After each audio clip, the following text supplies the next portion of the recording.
காட்ட தாமதம் வேண்டாமம்மா. ஓம் அமிர்தேஸ்வரி நமக. ஓம் நம சிவாயா.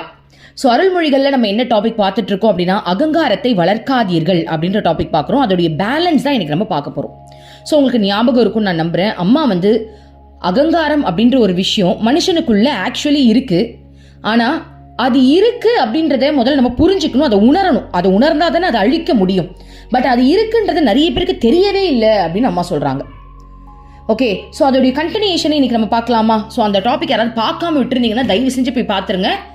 அது 100% ஆன்மீகத்துக்கு ரொம்ப ரொம்ப ரொம்ப ரொம்ப அவசியமான ஒரு விஷயம். என்ன அப்படின்னா, அகங்காரத்தை நம்ம எப்படி அழிக்கணுன்ற அந்த விஷயத்தை கத்துக்கிறதுல தான் இருக்கு. சரியா? ஸோ அதோட பேலன்ஸ் இன்னைக்கு நம்ம பார்க்கலாம்.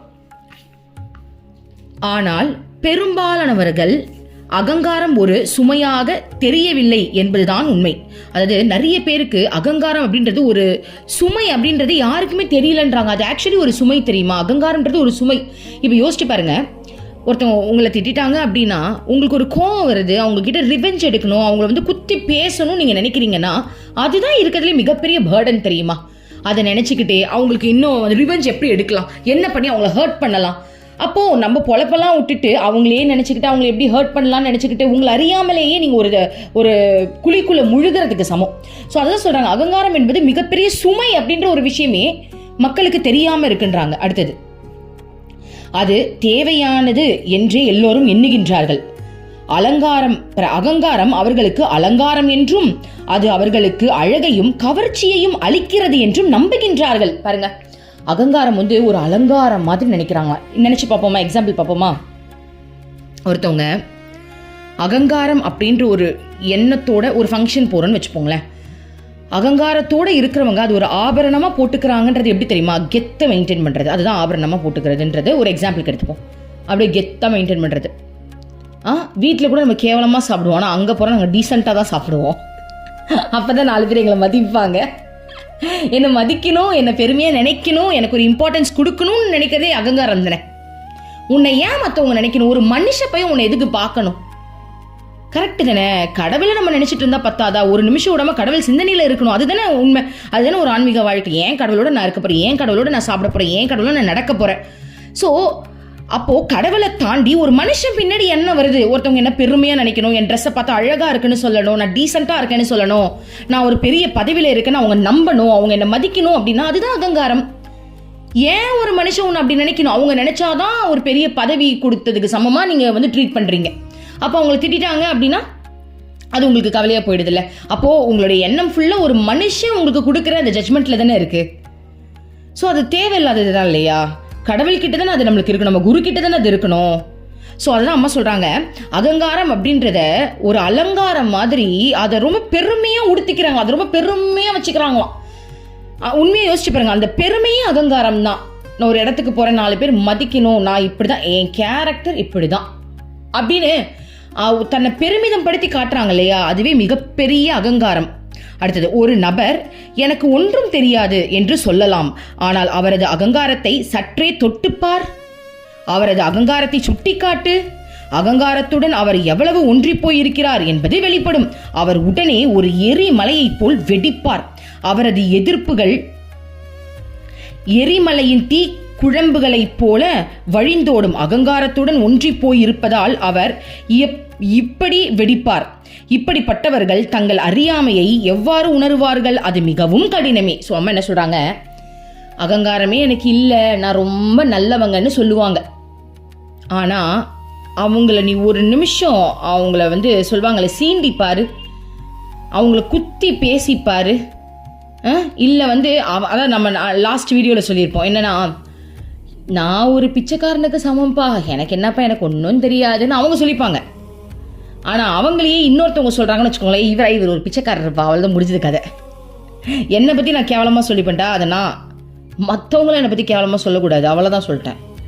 ஸோ அதுதான் அகங்காரம். அதாவது அம்மா என்ன சொல்கிறாங்கன்னா, நிறைய பேர் எனக்கு ஒன்றும் தெரியாது, எனக்கு எதுவுமே தெரியாது, நான் ரொம்ப நல்லவேன்ற மாதிரியே நடிப்பாங்களாம்.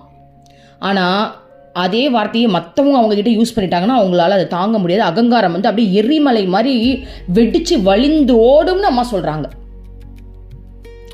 கரெக்டு தானே? ஸோ அந்த மாதிரி இருக்கிற ஆட்களை மாற்றுறது ரொம்ப கஷ்டம், ரொம்ப கஷ்டம்.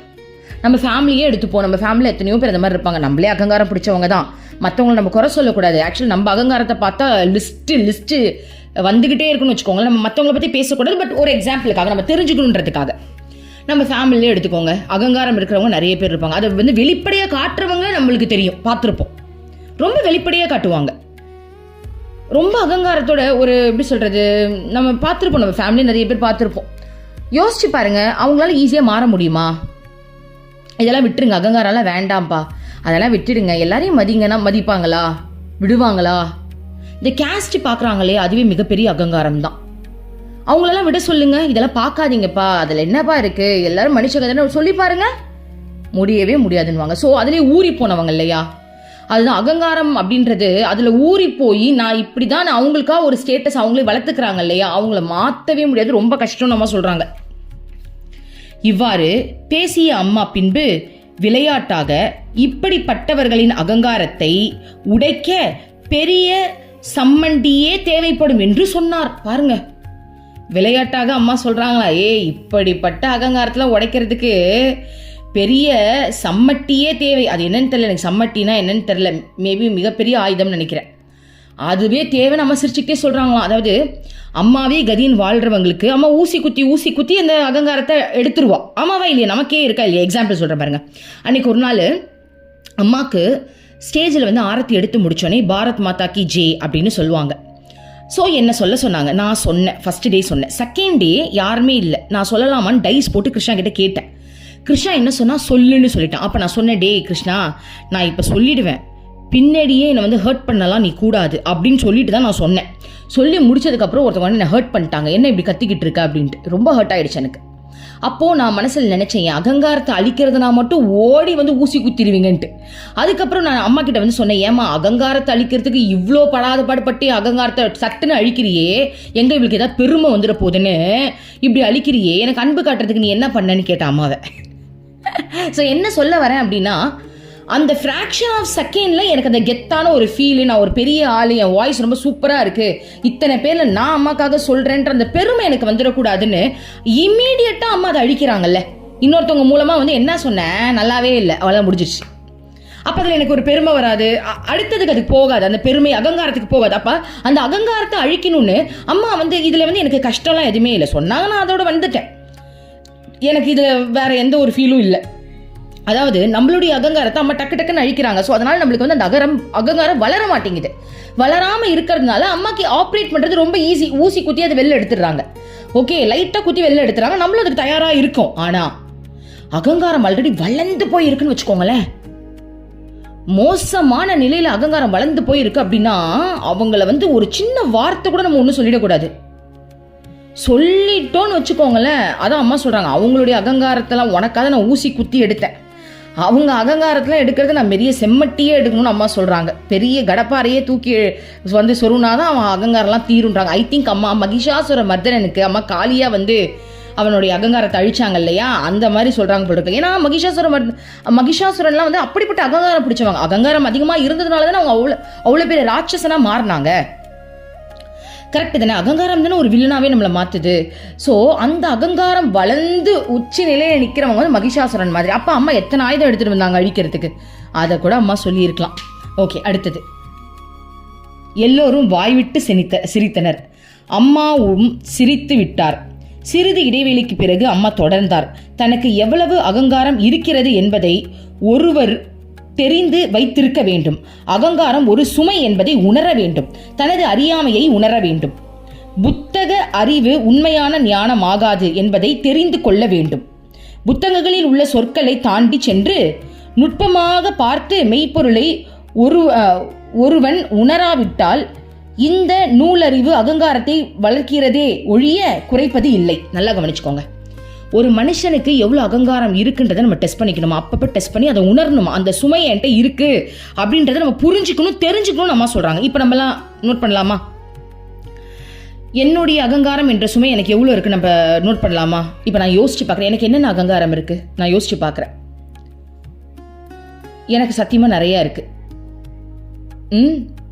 அம்மா எனக்கு என்ன அகங்காரம், ஏன்டி லிஸ்ட் எடு, என்னமோ ஒன்றும் இல்லாத மாதிரியே இவ்வளோ யோசிக்கிற அப்படின்ற அம்மா. முதல்ல நீ நானும் ரொம்ப க்ளோஸ்ன்னு நினச்சி 4 பேர்கிட்ட சீன் போடுற பேர், அதுவே பெரிய அகங்காரம். நம்பர் 1. எனக்கு எவ்வளோ அகங்காரம் இருக்குன்னு அம்மா சொல்கிறா பாருங்க. நான் ஒரு மிகப்பெரிய பக்தை.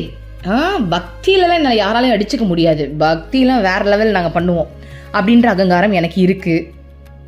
ஓகே, கண்டிப்பாக இருக்குது. ஏன் இருக்குன்றனா, யாராவது பக்தியை பற்றி கொஞ்சம் குத்தம் சொல்லிட்டாங்கன்னா வரும் பாருங்க எனக்கு கோவம். யாரோட பக்தி பற்றி நீங்கள் குத்தம் சொன்னீங்கன்னு நான் பிரம்மச்சாரிக்கிட்டே சண்டைக்கு போயிருக்கேன்னா பார்த்துக்கோங்க. ஒருத்தவங்க என் பக்தியை பார்த்து, என்ன நீ பக்தி பண்ணிட்டு இருக்க, பெருசாக பக்தி பண்ணிட்ட அப்படின்னாங்க பாருங்க. வெளுத்து கட்டின பயங்கரமாக ஆன்சர். ஸோ அப்போ அது எனக்கு அகங்காரம் இருக்குதுண்ணே. ஏன் பொறுமையாக போயிருக்கலாம்ல. நான் வாயை மூடிட்டு இருந்தேன்னா என் கிருஷ்ணாவே என்னுடைய பக்தியை பற்றி 4 பேர்கிட்ட பெருமையாக காமிச்சிருப்பான். நீயே அவனே வேடிக்கை போய் ஷாக் ஆகிட்ட. அடியே, எனக்கு வேலையே இல்லாமல் ஆக்குற, நீயே சண்டை போட்டுக்கோ, அப்புறம் என்கிட்ட வந்து நீ எதுவும் கேட்கக்கூடாது. நீ வாயை மூடிட்டு அகங்காரம் இல்லாமல் அமைதியாக இருந்திருந்தனா உன் பக்தியை பற்றி தப்பாக பேசுறதுக்கு நானே வந்திருப்பேன். ஆனால் நீ என்னை வர விடலை. இதுலேயே தெரியுது எவ்வளோ அகங்காரம் பிடிச்சவன்னு. ஸோ அந்த அகங்காரம் எனக்கு இருக்குது. நம்ம யோசிக்கணும், வேற என்ன அகங்காரம் இருக்குது நம்ம யோசிக்கணும். என்னுடைய அகங்காரம் எந்த அளவில் இருக்குது. நம்ம அம்மா சொல்கிறோம், உன் அகங்காரத்தை நீ தெரிஞ்சுக்கோன்றா. நான் டெய்லி அம்மா கிட்ட டிஸ்கஸ் பண்ணுவேன். சத்தியமாக எனக்கு அகங்காரம் இருக்குதான். எனக்கு பெருமை இருக்குது. பெருமை இருக்குது கண்டிப்பாக. ஏதாவது ஒரு விஷயம் எனக்கு பிடிச்ச மாதிரி ஃபேவராக நடந்துருச்சுன்னு வச்சுக்கோங்க, அதை 4 பேர்கிட்ட நான் சொன்னாதான் எனக்கு திருப்தி ஆகுது. இன்ன வரைக்கும் அப்படி தான் இருக்குது. அம்மா கனவுல வந்துட்டாங்கன்னா உடனே 4 பேர்கிட்ட சொல்லிடணும். என் கிருஷ்ணன் ஏதாவது லீல பண்ணிட்டானா உடனே 4 பேர்கிட்ட சொல்லிடணும். என் ஆசிரமத்தில் வந்து யாராவது எனக்கு இம்பார்ட்டன்ஸ் கொடுத்து பேசிட்டாங்க அப்படின்னா நான் எவ்வளோ பெரிய அப்பாட்டாக்கர் தெரியுமோ, அதனால தான் எனக்கு இம்பார்ட்டன்ஸ் கொடுத்துட்டாங்கன்ற அந்த ஃபீல் எனக்கு இருக்குது. அப்போது அம்மா என்ன சொன்னாங்க, ஓ அகங்காரத்தை நீ தெரிஞ்சுக்கன்னு சொல்கிறாங்களே. நான் செக் பண்ணி பார்க்குறேன், அம்மா எனக்கு என்ன அகங்காரம் இருக்குது, இதெல்லாம் இருக்குமா. ஒரு சுவாமிஜி நம்ம கிட்ட பேசிட்டாங்கன்னா எனக்கு பயங்கர பெருமை வருது, நம்ம பெரிய பக்திசாலி அதனால சுவாமிஜி பேசிட்டாங்கன்னு. ஆனால் இன்னொரு விஷயமும் சேர்ந்து வருது. இன்னைக்கு பேசுவாங்க, நாளைக்கு தூக்கி போட்டு மிரிப்பாங்க. எல்லாத்துக்கும் நம்ம தயாராக இருக்கணும். ஸோ அந்த அகங்காரமும் இருக்கு. அந்த அகங்காரத்துக்கு அழிக்கக்கூடிய சில விஷயங்கள் அம்மா பண்ணாலும் அது ஏற்றுக்கக்கூடிய மனப்பான்மையும் இருக்கு, நிச்சயமா இருக்கு. ஏன்னா நம்மளே தானே எல்லாருக்கும் நடந்தாலும் சொல்றோம், என்ன செருப்பால் அடிச்சிருமா, தொடப்பு கட்டியை வச்சு நடி, என் அகங்காரத்தை அழின்னு சொல்றோம்ல. அது நடந்தாலும் அதை ஏற்றுக்கிறோம்ல. அம்மா எத்தனையோ வாட்டி நம்ம திட்டியிருக்காங்க, நேரில் நிறைய வாட்டி திட்டியிருக்காங்க, நிறைய வாட்டி ரொம்ப ஹர்ட் பண்ணியிருக்காங்க. அதெல்லாம் பண்ண வேண்டியது. அப்புறம் குருனா அது கூட பண்ணாமையா இருப்பாங்க. ஸோ இருந்தாலும் நம்ம அம்மா பின்னாடி தானே சுற்றிக்கிட்டு இருக்கோம். அம்மா விட்டுட்டா வந்திருக்கோம், இல்லை அம்மா பின்னாடி தானே சுற்றிட்டு இருக்கோம். ஸோ அதனால் நம்ம வந்து அந்த அகங்காரத்துக்கு அம்மா எடுக்கிற அதை அழிக்கிறதுக்கான முயற்சியில் நம்ம வந்து ஈடு கொடுக்குறோன்னு வச்சுக்கோங்களேன். ஸோ அம்மா என்ன சொல்கிறாங்க, உன்னுடைய அகங்காரத்தை பற்றி நீ தெரிஞ்சுக்கோன்றாங்க. ஈகோ இருக்கு, ஒத்துக்கோ, இருக்கு உனக்கு. பெருமை பீத்திரியா இல்லையா? அருள்மொழிகள் எடு, உன்னுடைய புராணம் தான் அதில் இருக்கு. என் புராணத்தை நீ சொல்லவே இல்லடி. என்னமோ புக்கில் இருக்கிறத மட்டும் படிக்கிற, உன் கதையை தான் நீ சொல்லிக்கிட்டு இருக்க. ஸோ அது ஒரு அகங்காரம் தான். ஏன்னா எனக்கு அப்படி சொன்னாதான் வருது. ஓகே, அதாவது தப்பு கிடையாது, இந்த அகங்காரம்லாம் இருக்கல, ஓகே ஃபைன், அது இருந்துட்டு போட்டோம். பட் அந்த எந்த அளவில் இருக்கு நம்ம தெரிஞ்சுக்க சொல்றாங்கல்ல. ஸோ நம்ம அனலைஸ் பண்ணணும். இப்போ நீங்க யோசிங்க, உங்களுக்கு எந்த மாதிரியான அகங்காரம் இருக்கு. ஆனா அகங்காரம் இல்லாமல யாருமே இருக்க முடியாது. ஏன்னா மனிதன் அப்படின்னாலே அகங்காரமே உருவெடுத்தம் தான் மனுஷன். அம்மாவே சொல்லியிருக்காங்க, மனுஷ தன்மையில இருக்கிற வரைக்கும் அகங்காரம் இருக்கும். ஆத்மா அனுபூதி நிலையை அடைஞ்சா மட்டும்தான் அகங்காரம் அழியும். ஏன்னா அந்த அகங்காரம் அழியும் போதுதான் நம்ம இறைவனோட கலக்கிறோம். ஸோ மனுஷனா இருக்கிற எல்லாருக்குமே அகங்காரம் 100% இருக்கும். அம்மா பெருமையா பேசினா நம்மளுக்கு சந்தோஷம் வருது, அம்மா திட்டினாங்கன்னா நம்மளுக்கு கவலை வருதுன்னா அகங்காரம் இருக்கிறதுனால தான் அது வருது, இல்லைன்னா அது வராது. மனிதன் அப்படின்றாலே அந்த ஃபீலிங்ஸே உருவெடுத்தவன் தான் இல்லையா. அந்த ஃபீலிங்ஸ், நான் என்ற தன்மை, அகங்காரம், இது எல்லாமே ஒரே கேட்டகிரி தான். ஓகே, ஸோ அம்மா திட்டினா கவலை வருது, அம்மா கொஞ்சம் சந்தோஷம் வருது, பெருமை வருது. அப்போ ஏதோ ஒரு ஃபீலிங் வருது இல்லை, அந்த உணர்வுக்குள்ள தானே இன்னும் நம்ம சிக்கிக்கிட்டு இருக்கோம். அதுவே அகங்காரம் தான். ஏன்னா அது நான் என்ற தன்மையில தானே இயங்குது. ஸோ அதுதான் சொல்ற, அகங்காரம்ன்ற தப்புன்றதை தாண்டி அம்மா என்ன சொல்றாங்கன்னா, ஓ அகங்காரம் எந்த அளவில் இருக்கு நீ முதல்ல தெரிஞ்சுக்கோன்றாங்க. ஸோ நான் தெரிஞ்சுக்கிறேன் என்னோட அகங்காரம் எந்த லெவல்ல இருக்கு. அப்ப நீங்க யோசிங்க, உங்க அகங்காரம் எந்த லெவல்ல இருக்கு. அம்மாவே நம்மளை செக் பண்ண சொல்றாங்க. நம்ம ஓப்பனா சொல்லிட்டோம்னா அம்மா சந்தோஷப்படுவாங்கடா. அம்மா எனக்கு இதில் அகங்காரம் இருக்குமா, ரொம்ப பெருமையாக இருக்குமா, சந்தோஷமாக இருக்குமா அப்படின்னு நம்ம ஓப்பனாக அம்மாட்ட சொல்லிடலாம். அதை எடுக்கிறதுக்கு அம்மா கண்டிப்பாக ஏதாவது பண்ணுவாங்க. அதே மாதிரி சில சமயங்களில் வந்து வேடிக்கையும் பார்ப்பாங்கன்னு வச்சுக்கோங்களேன். ஸோ அதை வந்து ஓப்பனாக சொல்கிறோம் அப்படின்னா அம்மாவுக்கு எவ்வளோ சந்தோஷம் வரும் தெரியுமா. என் குழந்தை அதை உணர்ந்து சொல்கிறாப்பாரு, எனக்கு அகங்காரம் இருக்குது அப்படின்றத உணர்ந்து சொல்கிறாப்பாரு. அதை விட ஒரு குருவுக்கு என்ன வேணும். என்கிட்ட இந்த மிஸ்டேக் இருக்குமா, அதை நான் ரெக்டிஃபை பண்ணணும்னு நினைக்கிறேன்றதுனால தானே அதை ஓப்பனாக ஒத்துக்கிறோம். ஸோ அதனால் அம்மா கிட்ட ஒத்துக்கோங்க, என்ன அகங்காரம் இருக்குன்னு ஒத்துக்கோங்க. ஸோ அதான் சொல்கிறாங்க, அதை வந்து கரெக்டாக தெரிஞ்சுக்கொண்டாங்க. அடுத்து நம்ம என்ன சொல்கிறாங்கன்னா, நீ புத்தகத்தை படித்து அதனுடைய உண்மையான நோக்கத்தை புரிஞ்சு அந்த மெய்ப்பொருளை அறிஞ்சால் மட்டும்தான் உனக்கு அகங்காரம் வராது. நீ மேலோட்டமாக படிச்சுக்கிட்டு உனக்கு மறக்காமல் இருக்குல்ல, அந்த நினைவில் இருக்குல்ல, ஓகே நான் படித்தேன், எனக்கு ஞாபகம் இருக்குது, அவ்வளோதான், ஞாபகம் தான் இருக்குது, அது உணர்ந்தியா? உணரல. அப்போது படித்ததை வெறும் ஞாபகம் மட்டும் வச்சுருந்தேன் அப்படின்னா சத்தியமாக அகங்காரம் வளர்ந்து விடும். இப்போ எக்ஸாம்பிள், நான் ஒருத்தவங்க கிட்ட பேசுகிறேன், அப்போது அவங்க வந்து அம்மாவை பற்றி, பிரபஞ்ச சக்தி அம்மா அப்படின்றத பற்றி ஏதோ ஒன்று சொல்கிறாங்க, அந்த டாபிக் பற்றி சொல்கிறாங்க. நான் உடனே என்ன பண்ணுறேன், நான் படிச்சிருக்கேன் இருங்க நான் சொல்கிறேன். அதாவது சக்தி சிவன் அதை பற்றி அம்மா பேசியிருப்பாங்க. சிவம் வந்து என்னது பரமாத்மா, அது வந்து எப்போவுமே வந்து அந்த சைலண்ட் ஸ்டேஜ்லேயே இருக்கும். அதுக்கு என்ன பேர் சொல்லுவாங்கன்னா, அது ஒரு பிரம்ம நிலை. அதாவது அந்த நிலையில் வந்துட்டு எந்த கவலையுமே இருக்காது, அது வந்து எப்போவுமே ஸ்டடியாகவே இருக்கும்னு அம்மா சொல்லுவாங்க. ஆனால் சக்தின்றது அதோடைய இயக்கம்னு சொல்லுவாங்க, அதோடைய பவர் தான் இந்த சக்தின்வாங்க. ஸோ சக்தி தான் வந்து இதில் படைச்சதுன்னு சொல்கிறாங்க. இந்த நாலேஜ் எனக்கு இருக்குது. ஸோ இதை பற்றி ஒருத்தவங்க சொல்ல வரும்போது எடுத்த உடனே நான் ஓடிப்போய் எனக்கு தெரியும், நான் சொல்கிறேன், நான் சொன்னேன் அப்படின்னா எனக்கு அது ஞாபகம் இருக்கிறதுனால நான் சொல்கிறேனே தவிர்த்து அதை நான் உணர்ந்துட்டேனான்னு கேட்டால் இல்லவே இல்லையே. இன்னும் அதை நான் உணர்ந்தேனா, அம்மா சொன்னதை வச்சு எனக்கு வாயில் வருது, அவ்வளோதான். அதை நான் உணர்ந்து பார்த்தனா, அந்த இயக்கத்தை நான் உணர்வு பூர்வமாக உணர்ந்தனா, அந்த இயக்கத்துடைய உணர்வு நிலை எனக்கு புரியுதான்னு கேட்டால் இல்லவே இல்லை. அதுதான் அம்மா சொல்கிறாங்க, நீ ஒரு விஷயம் படிக்கிற அப்படின்னா அதோடைய ஆழமான மெய்ப்பொருளை நீ உணரணும், அப்போ தான் உனக்கு அகங்காரம் வராது. இல்லைனா ஒருத்தவங்க பேசும்போது எனக்கு தெரியும் அப்படின்னு சொல்லிட்டு நம்ம சொல்கிறோம் இல்லையா, அவங்க நம்மளை பெருமையாக சொல்லணும், இந்த பொண்ணுக்கு எல்லாமே தெரியுதுன்னு அவங்க நினைக்கணும். எனக்கே அந்த மாதிரி நிறைய வாட்டி வந்திருக்கு. ஒரு சுவாமிஜி அப்படி தான் ஒரு அழகான ஒரு விஷயம் பேசுகிறாரு, நான் முந்திரி கொட்டை மாதிரி போய் சொல்கிறேன், நான் அருள்மொழிகளை படிச்சிருக்கேன், நான் படிக்க சொல்கிறேன். பேக்ரவுண்டில் அம்மா சொல்கிற, அடியே போச்சு, ஃபெயில் ஆகிட்டேன், ஃபெயிலு மம்மி ஃபெயில் ஆகிட்டேன். ஆமாம், இவ்வளோ படித்து என்ன பிரயோஜனம், அடக்கி அதை கேட்குறியா, அவங்க என்ன சொல்கிறாங்க முதல்ல நீ கேட்டியா? புத்தகத்தை படித்து உனக்கு ஞாபகம் இருக்கு, மனப்பாடம் இருக்கு அப்படின்னு அதை ஒப்பிக்க தானே நீ போனேன், அதை நீ உணர்ந்தியா? அதுதான் அகங்காரம் வந்துருச்சு பத்தியா? புரியுதுங்களா? அம்மா என்ன சொல்றாங்கன்னா, புத்தக படிப்பு வெறும் மேலோட்டமா ஞாபகம் மட்டும் இருந்துச்சு அப்படின்னா, அதை நீ உணராம எனக்கு ஞாபகம் இருக்கு அப்படின்னு மட்டும் நீங்க இருந்தீங்க அப்படின்னா அதுவே அகங்காரம். ஆனா அதை உணர்ந்துட்டோம் அப்படின்னா அதுல அகங்காரம் வராதுன்னு அம்மா சொல்றாங்க. எக்ஸாம்பிள் சொல்லுனா, ஒரு குழந்தையை எப்படி வளர்க்கணும்னு ஒரு கோர்ஸ் நம்ம கத்துக்கணும்னு வச்சுக்கோங்களேன், அது எனக்கு தெரியும் அவ்வளவுதான். ஆனால் ப்ராக்டிக்கலாக அதை நான் உணர்ந்து அந்த குழந்தைக்கு நான் ஏதாவது பண்ணியிருக்கேனான்னு கேட்டால் இல்லை. என்னைக்கு நான் அதை உணர்ந்து ப்ராக்டிக்கலாக அதை அப்ளை பண்ணி அந்த குழந்தைய நான் ஒரு நல்ல பாண்டிங்குள்ளே வந்து அந்த விஷயத்த நான் பண்ணுறேனோ அங்கே எனக்கு அகங்காரம் வராது. ஆனால் ஜஸ்ட்டு படித்தேன், ஒரு குழந்தைய எப்படி டேக் கேர் பண்ணணும்னு நான் படித்தேன், நான் அங்கே ப்ராக்டிக்கலி எனக்கு எந்த எக்ஸ்பீரியன்ஸும் கிடையாது, பட் நான் படித்தேன்ப்பா, அதனால் வாயிலே வடை சுடுவேன், அந்த குழந்தைய எத்தனை மணிக்கு எழுப்பணும், எப்படி சாப்பாடு ஊட்டணும், அது இப்படி ரியாக்ட் பண்ண நான் என்ன பண்ணணும், இதெல்லாம் எனக்கு தெரியும். ஆனால் அது ரியல் லைஃப்பில் நடக்கும்போது எனக்கு அந்த பக்குவம் இருக்கா? இப்போ நான் படிக்கிறேன், ஒரு குழந்தைக்கு நீ சோறு ஊட்டும் போது அதை துப்பலாம், அது துப்பிச்சுன்னா அதை வந்து அன்பாக பேசி திரும்ப ஊட்டி விடணும் அப்படின்னு நான் புத்தகத்தில் படிச்சுட்டேன். இதுக்கு எனக்கு ப்ராக்டிக்கல் எக்ஸ்பீரியன்ஸ் இல்லைன்னு வச்சுக்கோங்களேன், எனக்கு எல்லாம் தெரியும் நான் நினச்சிக்கிட்டு இருப்பேன். நான் நினைக்கிறேன் எனக்கு எல்லாமே தெரியும்.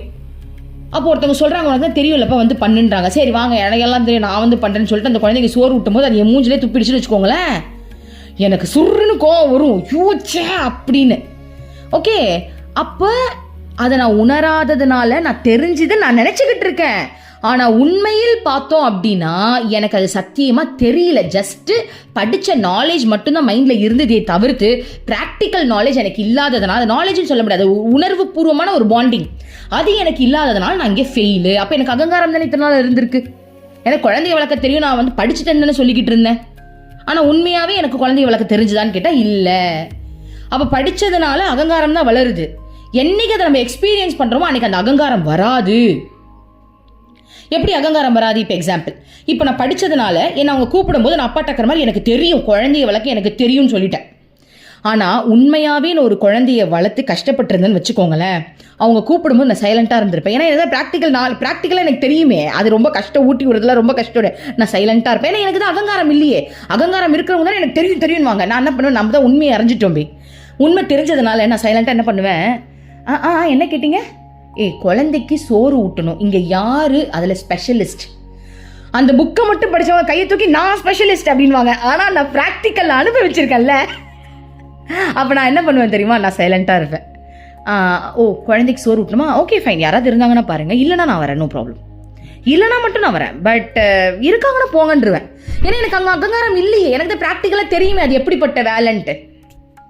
அப்புறம் பாருங்கள், அகங்காரம் உள்ள மனிதர்களுள் உண்மையான பக்தர்கள் பயன்படுத்தும் அதே சொற்களை பயன்படுத்தி பிரார்த்தனை செய்வார்கள். ஆனால் அந்த பிரார்த்தனை அவர்களது உள்ளத்திலிருந்து வருவது இல்லை.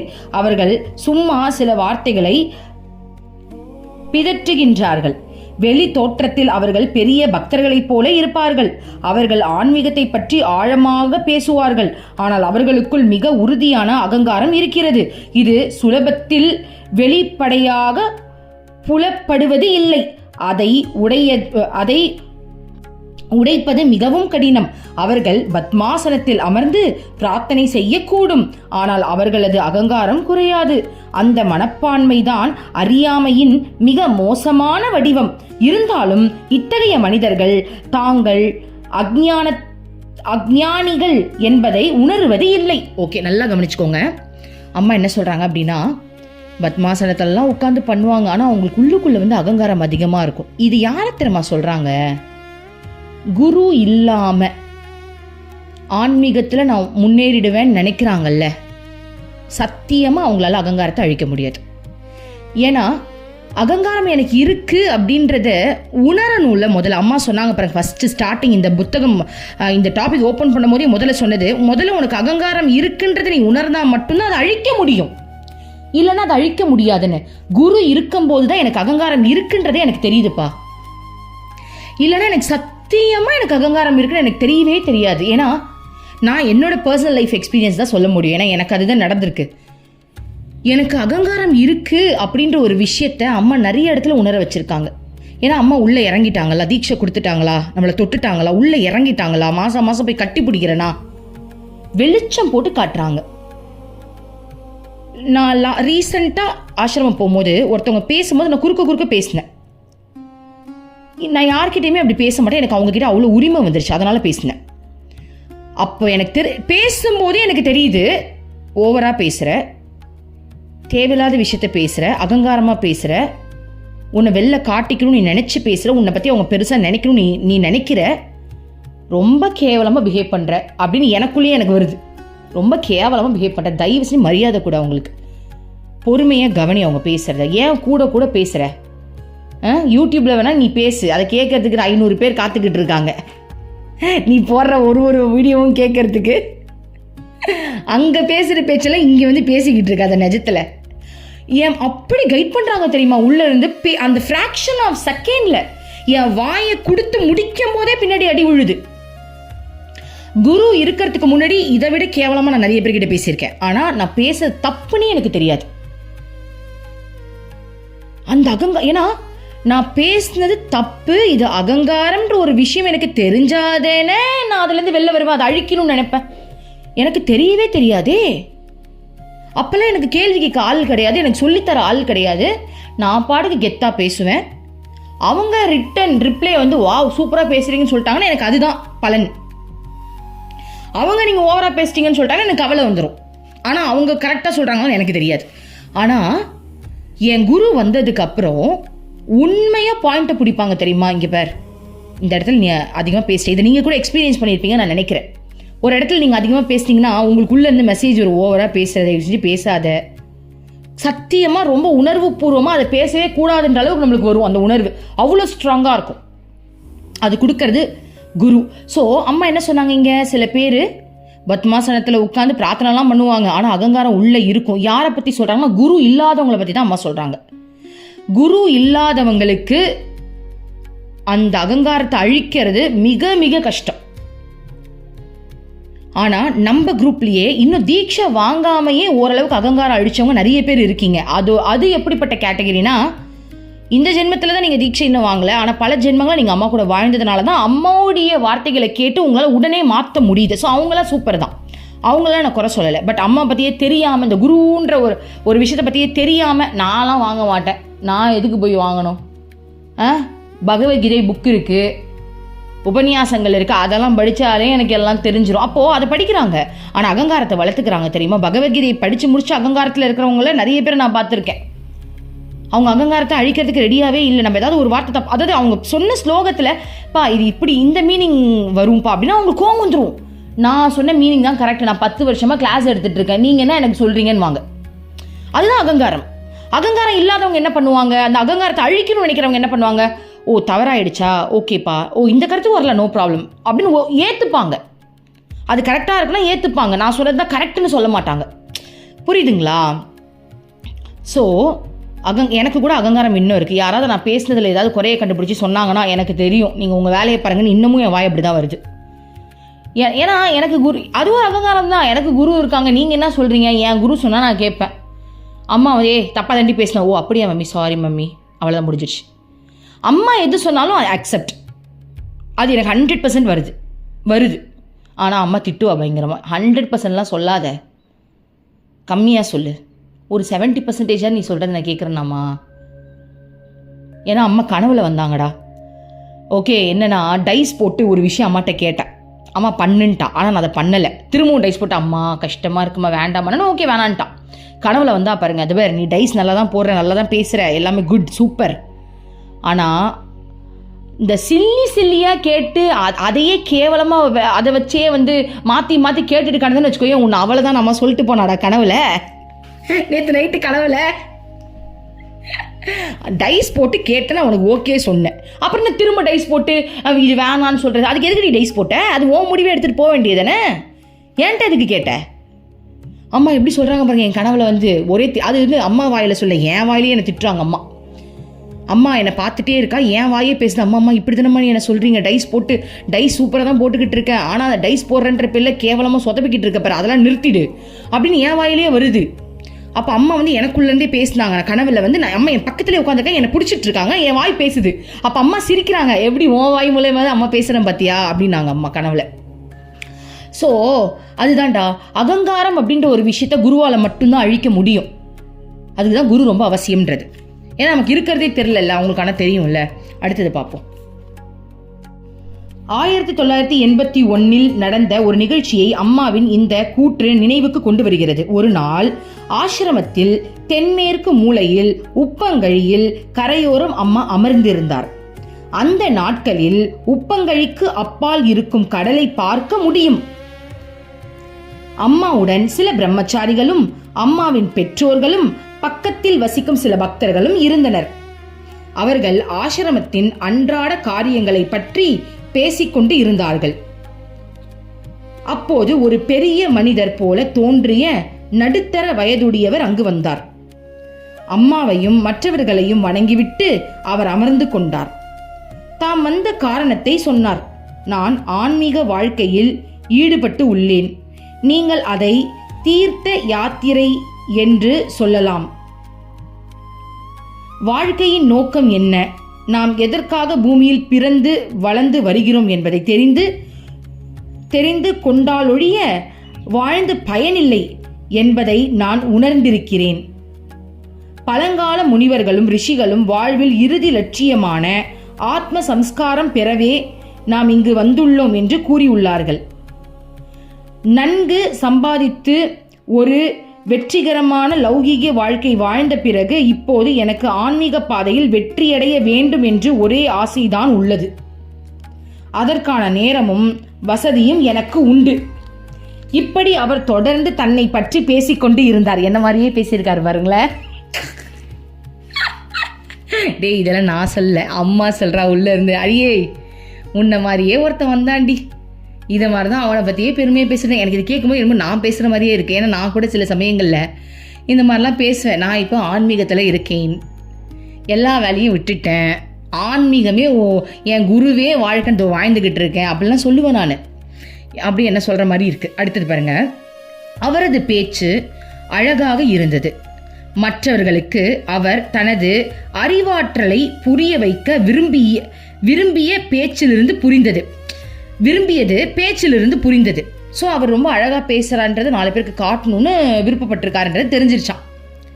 மெய்ப்பொருளை அடைய அவர் எவ்வளவு தீவிரமான ஆர்வம் கொண்டுள்ளவர் என்பதை மற்றவர்களை நம்ப வைக்க முயற்சி செய்து கொண்டு இருந்தார். ஸோ அவர் என்ன பண்ணுறாரு, நான் ஆன்மீகத்தில் ஊடணும்னு நினைக்கிறேன், நான் கடவுளை அடையணும்னு நினைக்கிறேன் அப்படின்றத 4 பேர் ஒத்துக்கணும் அப்படின்ற அந்த அழுத்தத்தில் வந்து அவர் பயங்கரமாக அவரை பற்றி பேசிகிட்டு இருக்கார் போல. அவர் மேலும் சொன்னதாவது, என்னை பொறுத்தவரை மிக முக்கியமான சாதனை தியானமே. தியானத்தில்தான் இறைவனுடன் சரியான உறவு ஏற்படுத்தி கொள்ள முடியும். ஏனென்றால் இறைவன் மற்றவர்களை விட, ஏன் என்னை விட என்னை பற்றி நன்கு அறிவார். இப்படி அவர் கொஞ்ச நேரம் பேசிக்கொண்டு இருந்தார். பாருங்க எவ்வளோ அழகாக சொன்னார் பாருங்க. அவர் வந்து தியானம் ரொம்ப ஒரு முக்கியமான விஷயம், கடவுளை நமக்குள்ளே இணைக்கிறதே இந்த தியானம் தான், என்னை விட கடவுளுக்கு தானே என்னை பற்றி தெரியும் அப்படிலாம் சொல்கிறாங்க. இப்படி அவர் கொஞ்ச நேரம் பேசிக்கொண்டு இருந்தார். அங்கிருந்தவர் என்று சொன்னபடி அவர் பேசும்போது தலையாட்டி கொண்டு இருந்தனர்.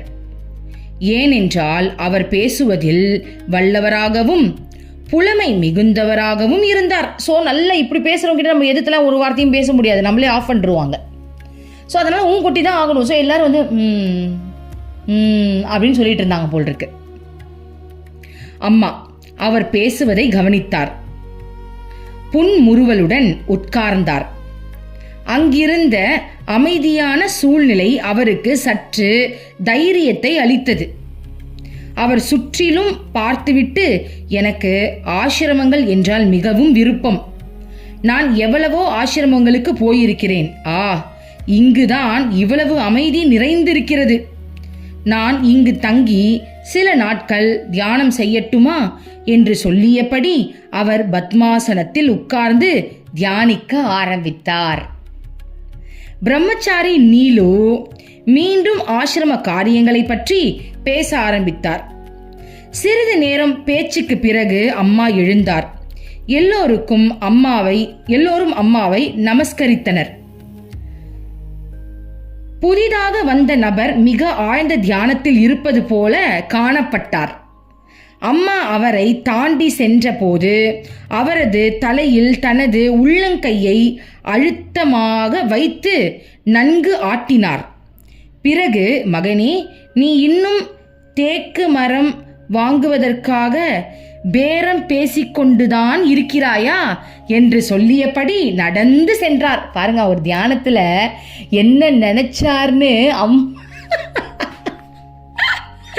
உங்களுக்கு புரியுதா என்னன்ட்டு? அதாவது அம்மா வந்து அவர் தியானத்தில் முழுகிட்டாராம், கண்ணை மூடிட்டாராம். ஸோ எல்லாரும் என்ன நினைப்பாங்கப்பா, செம்மையாக தியானம் பண்ணுறாருன்னு நினைக்கிறாங்க.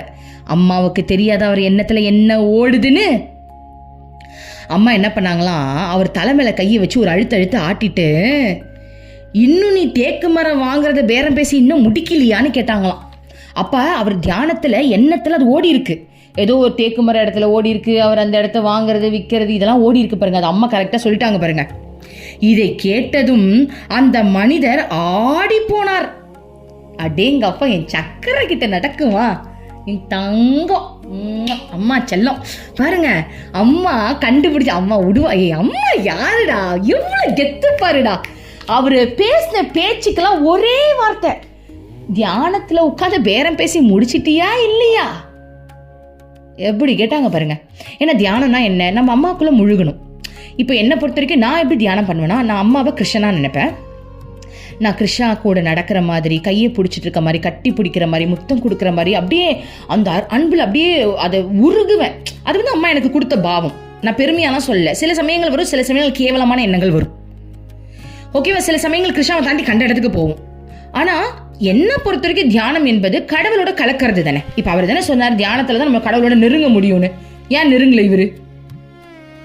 எதுக்கு பேரம் பேசிட்டு இருந்தாரு? அப்ப இதை கேட்டுட்டு, அம்மா சொன்ன வார்த்தையை கேட்டுட்டு அவர் ஆடி போயிட்டாராம். அவரது அதிர்ச்சி வெளிப்படையாகவே தெரிந்தது. அதற்கு மேல் அவரால் தியானிக்க முடியவில்லை. ஏன்னா இவ்வளவு நேரம் அப்பா டக்கர் மாதிரி சீன் போட்டாரா, அம்மா உண்மையை கண்டுபிடிச்சிட்டாளா, இனிமேல் எங்க அதை நடிக்கிறதே? ஏன்னா நம்ம நார்மலாக பாருங்கடா, நம்மளை நாலு பேர் கவனிக்கணும், அவங்க நம்மளை பார்த்து நல்ல வார்த்தை சொல்லணுன்ற எண்ணம்லாம் நம்ம எல்லாருக்குமே இருந்திருக்கும் குரு வரத்துக்கு முன்னாடி வரைக்கும். ஏன்னா என் மனசுக்குள்ள என்ன ஓடுதுன்னு யாராலையுமே கண்டுபிடிக்க முடியாது. கரெக்டு தானடா? அப்போ நம்ம எப்படி இருந்திருப்போம்? நம்ம பொய்யாவே வாழ்ந்திருப்போம். நம்மளுடைய நடை, உடை, பாவனை எல்லாமே பொய். ஆனால் உள்ளுக்குள்ள வேற ஓடிக்கிட்டு இருக்கும். அப்படியே தியானம் பண்ற மாதிரி கண்ணெல்லாம் மூடி அப்படியே மூஞ்செல்லாம் வெறப்பா வச்சிருப்போம். ஆனால் உள்ளுக்குள்ள கேவலமா என்ன ஓடிக்கிட்டு இருக்கும். இதெல்லாம் யாரும் கண்டுபிடிக்க மாட்டாங்க. அப்ப பாக்குறவங்க நம்பிடுவாங்க. ஆனா அம்மாவை நம்ப வைக்க முடியுமா? அதான் குரு வேணும்ன்றது. குருவுக்கு நீ என்ன நினைக்கிறனே தெரிஞ்சிடும். அப்ப நடிக்கவே முடியாது. நம்ம அம்மா கிட்ட ஓப்பனா கேட்கலாம். எனக்குலாம் அப்படிதான் இருந்தது. ஸ்டார்டிங்ல எனக்கு மெடிடேஷனே வராது. நான் அம்மா கிட்டே ஓப்பனா கேட்டேன், மம்மி எனக்கு ஒண்ணுமே வரல. அப்போ அம்மா என்னை கைட் பண்ணி எனக்கு அம்மா தான் சொல்லி கொடுத்தா கிருஷ்ணாவை இப்படி நானே. அம்மா எனக்கு அவ்வளோ ஃபீலிங்ஸ் கொடுத்தா கிருஷ்ணா மேலே. அம்மா தான் எனக்கு அந்த பிச்சையை போட்டு மெடிடேஷன் வர வச்சா. ஸோ இவ்வளோ நேரம் நம்ம சீன் போட்டு அப்பாட்டக்கிற மாதிரி உட்காந்துருந்தோம். 4 பேர் நம்மளை மதிச்சாங்க. ஆனால் அம்மா உள்ள என்ன ஒன்றுன்னு கண்டுபிடிச்சதுனால இனிமேலுக்கு எங்க இருந்து நடிக்கிறது? எல்லாருக்கும் நேரம் அம்மா போட்டு உடைச்சிட்டாங்களே. மகனே பேரம் பேசி முடிச்சிட்டியா? அப்போ எல்லாருக்கும் நேரம் அம்மா சொல்லிட்டாங்கல்ல, இவன் ஒன்றுமே தியானம் பண்ணலை, இவ்வளோ நேரம் பேசுறதெல்லாம் சும்மா, அவன் உள்ளுக்குள்ள இப்படி ஒரு மோசமான ஒரு எண்ணம் ஓடிட்டு இருக்குன்னு அம்மா எல்லாருக்கும் நேரம் சொல்லிட்டாங்க பாருங்க. ஸோ இனிமேலுக்கு அவர் என்ன பண்ண முடியும்? நடிக்க முடியுமா? நடிக்க முடியாது. அவர் என்ன பண்றாரு பாருங்க. அவர் அமைதியை இழந்து குழப்பத்துடன் அங்கும் இங்கும் நடந்தார். பிரம்மச்சாரிகளிடம் நான் அம்மாவை தனியாக சந்தித்து பேச முடியுமா என்று சில முறை கேட்டார். பஜனைக்கு சற்று முன் அம்மா அவரது வேண்டுகோளுக்கு சம்மதம் அளித்தார். அந்த மனிதர் வடகேரளாவில் தேக்கு வியாபாரம் செய்பவர் என்பது தெரிய வந்தது. கடந்த 2 வாரமாக அவர் மிக உயர்ந்த ஜாதி தேக்கு மரங்களை வாங்க முயற்சி செய்து கொண்டிருந்தார். அவர் கேட்ட விலையை காட்டிலும் தேக்கு வைத்திருப்பவர்கள் அதிகமான விலையை கூறி கொண்டிருந்தார்கள். அம்மா அவர் தலைமேல் கை வைத்து கேட்ட போது உண்மையில் அவர் தேக்கு வியாபாரியுடன் மனதிற்குள் பேரம் பேசி கொண்டிருந்தார். இதை அவர் ஒத்துக்கொண்டார். தான் தியானிப்பது போல பாசாங்க செய்ததற்கு வருந்தி அவர் அம்மாவிடம் மன்னிப்பு கேட்டார். அம்மா, நீங்கள் உண்மையில் ஒரு பெரிய ஞானி என்பதை அறிகின்றேன். நான் ஒரு சாதகன் என்று போலியாக தான் பேசிக்கொண்டு இருந்தேன் என்பதை நீங்கள் ஆரம்பத்தில் இருந்தே உணர்ந்திருக்க வேண்டும். பார்த்தீங்களா? இப்போதான் அவருக்கு தெரியுது, அம்மா என்னை மன்னிச்சிருமா, நான் ஓவராக பேசினம்மா, எனக்கு புரியுதுமா. நான் வந்து ஏன்னா இத்தனை நாள் அப்படி தானே வளர்ந்துட்டோம். நம்ம என்ன பேசினாலும் எல்லாரும் நம்புவாங்க. ஏன்னா எனக்குள்ளே என்ன ஓடுதுன்னு உங்களுக்கு தெரியாதுல்ல.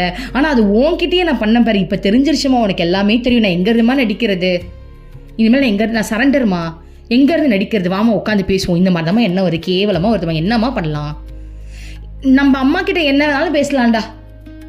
நான்லாம் ரொம்ப கேவலமாக பேசியிருக்கேன் அம்மா கிட்ட. ஏன்னா மனசில் ஓடுறத நான் அம்மா கிட்ட பேசாமல் யார்கிட்ட பேசுவேன்? அவளுக்கு தான் தெரியுமே. ஓடுறதே இதுதான் அம்மாவுக்கு தெரியுமா? அப்படி எங்கிறது நான் மறைக்கிறது?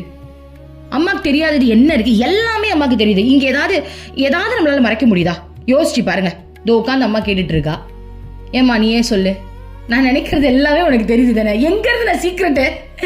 உன்கிட்ட தாண்டி இந்த உலகத்திலே சீக்கிரட்டை வந்து மறைக்கவே முடியல. எனக்கு சீக்கிரட்னு ஏதாவது இருந்தா தானே எல்லா சீக்கிரட்டையும் அம்மா தெரிஞ்சுக்கிறா. என்னத்த சொல்றது? ஏதாவது மறைக்க முடியுதா அம்மா கிட்ட? அப்போ ஓப்பனாக பேசிட வேண்டியதுதான். அம்மா கேவலமாக என்ன வருதுமா, என்னம்மா பண்ணலாம்? அம்மா என்ன இந்த எண்ணத்தை என்னதாம்மா பண்ணுறது? எனக்கே தெரிலம்மா, நீயே ஏதாவது பண்ணுமா? அப்போது பாருங்கடா, இத்தனை நாள் நம்ம உலக வாழ்க்கையில் நீ நினைக்கிறத தெரிஞ்சுக்கிறதுக்கு யாருமே கிடையாது.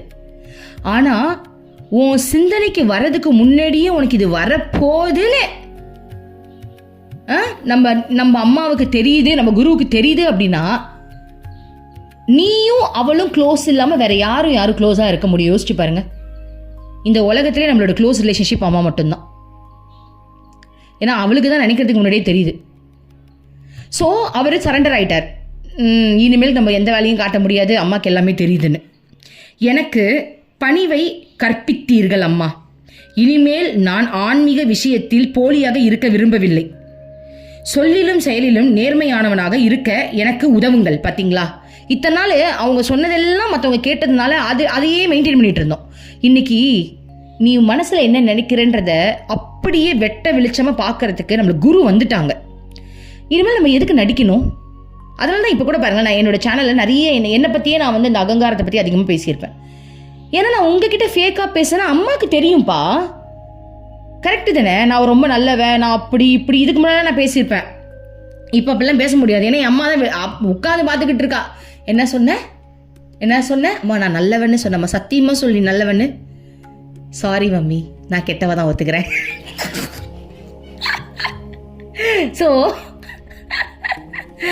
அம்மாவுக்கு எல்லாமே தெரியும் போது நான் உண்மையா நடந்துதான் ஆகணும், வேற வழியே கிடையாது. அப்போ இதுதான் பகவத்கீதையில கிருஷ்ண பகவான் சொல்றாரு, நான் பகவத்கீதையில் உத்தவர்கிட்ட சொல்வாரு, நான் எல்லாத்தையும் பார்த்துக்கிட்டு இருக்கேன்ற ஒரு விஷயத்த ஒருத்த உணர்ந்துட்டான் அப்படின்னா அவன் தப்பே செய்ய மாட்டான்னு சொன்னார். புரியுதுங்களா? உத்தவர் கேட்பார், நீங்க ஏன் மகாபாரத போரை நடத்த வச்சிங்க, நீங்க வந்து அந்த பகடைக்காய் விளையாண்டீங்களா, அதை தடுத்திருக்கலாமே, நீங்க அப்ப வேடிக்கை தான் பார்த்தீங்களா அப்படின்னு கேட்டதுக்கு அம்மா சொன்னா, சாட்சி பாவத்தில் வேடிக்கை தான் பார்த்தனாரு. அது தவறு இல்லையா, நீங்க ஏன் தடுக்கலன்னு கேட்டதுக்கு கிருஷ்ணா சொன்னாரு, நான் வேடிக்கை பார்க்கிறேன்ற ஒரு விஷயத்த நீ உணர்ந்திருந்தா கூட நீ தப்பு பண்ணிருக்க மாட்டியே.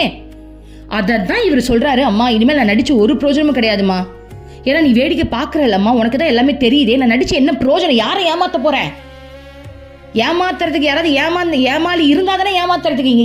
இங்க நீ உட்காந்து எல்லாத்தையும் வேடிக்கை பார்க்கும்போது நான் எங்க இருந்துமா ஏமாத்துறது, நான் ஓப்பனா ஒத்துக்கிறேமா, இவ்வளவு நடிச்சிட்டு இருந்தேன், பட் இனிமேல் நடிக்கிறதுக்கு எனக்கு விருப்பம் இல்லை, எனக்கு ஹெல்ப் பண்ணுங்கன்னு சரண்டர் ஆயிட்டார்.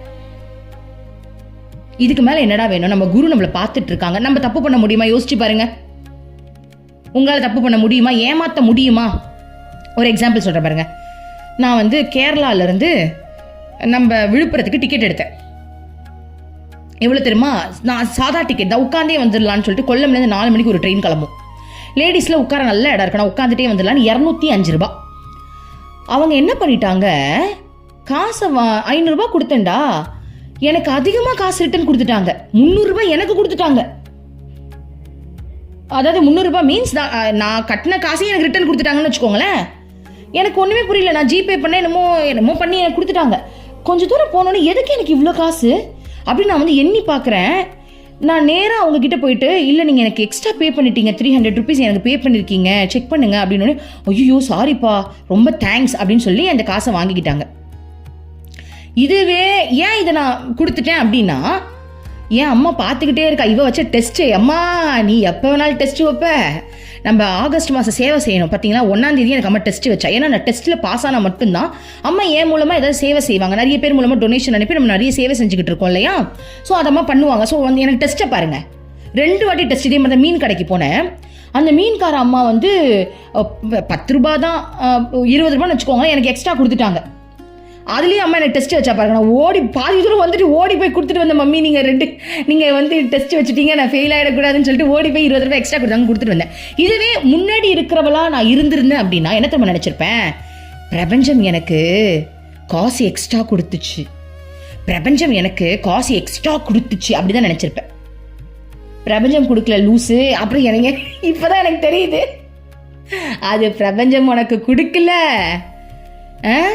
மனசாட்சி இல்லாம சுயநலத்தின் காரணமாக அவங்களுடைய பேர்டனை பத்தி நீ யோசிக்காம உனக்கு பிரபஞ்சம் கொடுக்குதே நினைக்கிறியே, அப்ப அவங்க கிட்ட இருந்து பிரபஞ்சம் எடுத்துச்சா, உனக்கு நல்லது செய்யும் உங்களுக்கு கெட்டது செஞ்சுச்சா? அப்போ இதுக்கு முன்னாடிலாம் அந்த அறியாமை எப்படின்னா, நம்மளுக்கு வந்து கடவுள் இப்படி ஹெல்ப் பண்றாங்க, அப்படி ஹெல்ப் பண்றாங்க, நமக்கு லாபம் கிடைச்சிருச்சு, ஆனா இன்னொருத்தவங்களுக்கு நஷ்டமாய் தானே அந்த லாபம் கிடைக்குது. அந்த அறிவுலாம் அப்ப கிடையாது, அப்படியே என்னமோ கடவுள் தந்துட்டாங்க அப்படிதான். ஆனா குரு வந்ததுக்கு அப்புறம் தான் அதை வெட்ட வெளிச்சமா நம்மளுக்கு காட்டினாங்க பாருங்க. அப்போ அதுதான் சொல்ல வரேன், என்ன அப்படின்னா, ஒரு செயல்ல கூட மிஸ்டேக் பண்ண முடியல, ஏன்னா அம்மா பார்த்துக்கிட்டே இருக்கா, எங்க நான் மிஸ்டேக் பண்றது. இப்ப ரீசெண்டா கூட அம்மா ஒரு கிளாஸ் எடுத்தாங்க, உனக்கு தேவைக்கு அதிகமா நீ எதெல்லாம் வச்சிருக்கியோ அது திருட்டுக்கு சமம், அது அதர்ம செயல்னு.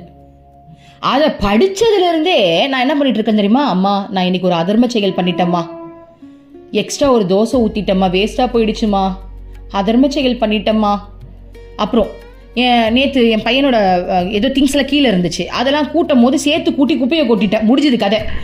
ஐயோ அம்மா அதர்ம செயல் செஞ்சுட்டம்மா, குழந்தைங்களுக்கு வாங்கி கொடுத்த பொம்மைலாம் கீழே கடந்துச்சு, இதுங்க எப்போ பார்த்தாலும் கீழே போட்டு நான் தூக்கி வெளில போட்டுட்டம்மா, சாரிம்மா.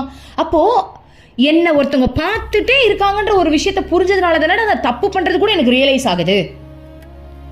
கரெக்டு தானே? அதுக்கு தான் குரு வேணுன்றது. நம்மளை வெட்ட வெளிச்சமா பார்க்குற ஒருத்தவங்க கூட இருக்காங்கன்றது நம்ம புரிஞ்சா மட்டும் தான் நம்ம நல்லவங்களா மாறவே முடியும், அந்த அகங்காரத்தை நம்மளால ஈஸியாக அழிக்க முடியும். ஓகே, அடுத்தது பார்ப்போம். அவர் ஆசிரமத்தை விட்டு போன பிறகு சில பிரம்மச்சாரிகள் அந்த சம்பவத்தை பற்றி பேசி அவரை கேலி செய்தனர். இந்த விஷயம் அம்மாவின் செவிக்கு எட்டியது. அம்மா உடனே அவர்களை கீழ்த்தரமாக நடந்து கொண்டதற்காக கடிந்து கொண்டார். அதாவது யாரோ அவரை பற்றி ரொம்ப கிண்டல் பண்ணியிருக்காங்க போல, அதுக்கு அம்மா வந்து கோவம் வந்துருச்சு. ஏன்னா அவங்களும் அம்மாவோட குழந்தை தானே, அவர் ரியலைஸ் பண்ணிட்டார்ல. ஸோ அவரை பற்றி தப்பாக பேச அம்மாவுக்கு பிடிக்காது. ஸோ அம்மா திட்டாங்களாம், நீங்கள் உங்களை பெரிய சாதகர்கள் என்று எண்ணிக்கொள்ள வேண்டாம், இப்போதைய நிலையில் உங்களுக்கும் அவருக்கும் பெரிய வித்தியாசம் எதுவும் கிடையாது. மனதிற்குள்ளே நிறைய கனவுகள் இருந்தால் யார்தான் அதை பற்றி எண்ணாமல் இருப்பார்கள்? அம்மா தரிசனம் அளித்துக் கொண்டிருந்தார். பிரம்மச்சாரி தேவி மகேஸ்வரி என்ற பாடலை பாடினார்கள். ஸோ அம்மா சொல்றாங்க, அவருக்கு வாழ்க்கையில எவ்வளவு விஷயங்கள் இருக்கு, அவரால் எப்படி அப்போ வந்துட்டு அதை நினைக்காம இருக்க முடியும்? அதை பத்தி நீ எதுக்கு கேலி செஞ்சுக்கிட்டு இருக்க அப்படின்னு கேட்டுட்டு அப்புறம் பிரம்மச்சாரிகள் பாட ஆரம்பிச்சிட்டாங்களாம்.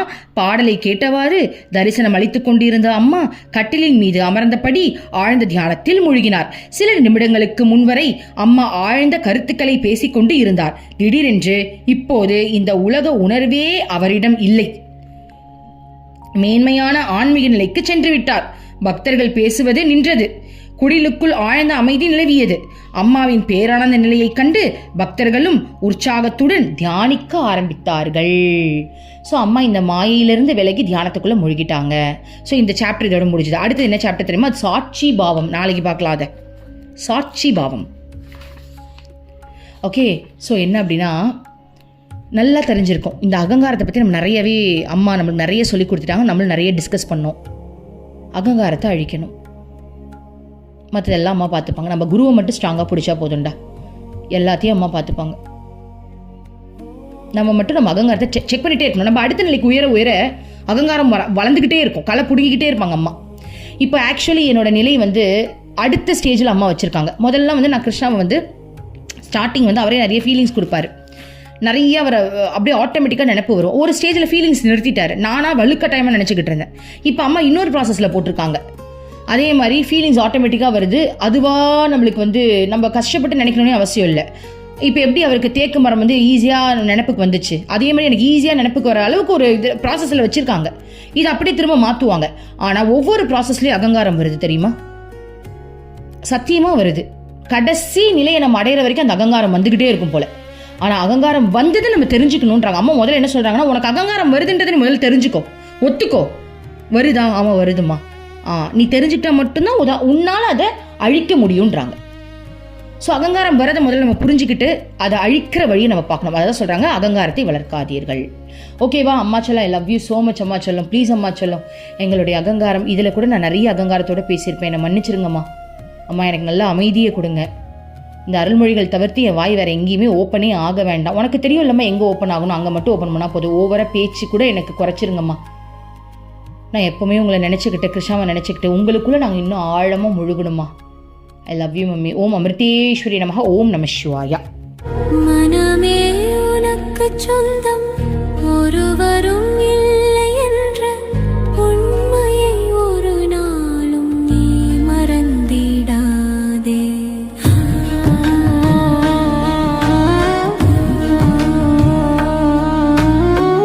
அர்த்தமற்ற கர்மங்களை செய்து கொண்டே சம்சாரத்தில் பயனின்றி நீயும் வீணாய் அலைகின்றாயே. காயமது மாயமதனை சவம் என்று உணர்ந்து கொண்டு சத்தியத்தை அறிந்திட நாம் வழி தேடுவோம். நிலையில்லா உலகினை நிஜமென்று எண்ணி